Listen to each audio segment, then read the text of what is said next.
If you're in your 50s or 60s and you're contemplating retirement, you've paid off your house and you've worked your butt off to build up some wealth in investment properties, maybe $1 to $1.5 million in value, you should be living a great bloody retirement. But the problem is, for a lot of people, they get to that point and they realize that with that sort of thing, they're only going to be drawing down $30,000 to $50,000 a year in net rental income after all the expenses associated. And let's be honest, if you've got that 7-figure amount in wealth, you should be living a much better lifestyle than that. Let me show you how we helped a recent client with just that conundrum.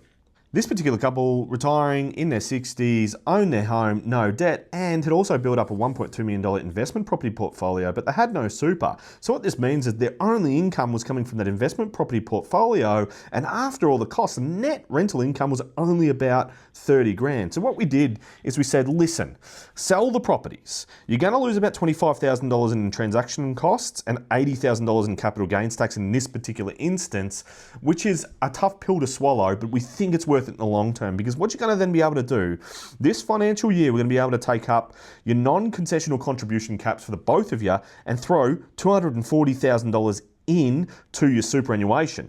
But as soon as the next financial year ticks over, you're also going to be able to bring forward 3 years, $360,000 each, or $720,000 in total, and throw that into super as well. And that means you're going to have $960,000 in super, which can then be converted to a tax-free account-based pension, and you're going to have about $135,000 left over, which you can put in like a non-super investment portfolio. And the income that generates is going to sit under the tax-free threshold. So what they were able to create is a $77,000 drawdown across the both of them, tax-free, based on about 7% per annum. So in a much better situation income-wise for retirement.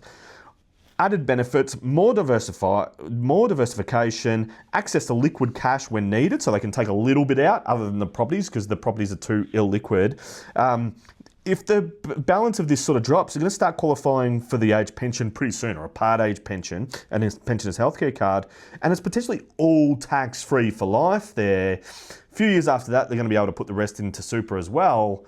I just think that's a much better result for retirement. That's what your wealth is built up for. You might disagree. What do you think? Would you do this? Or do you think there's a better strategy out there? Let me know.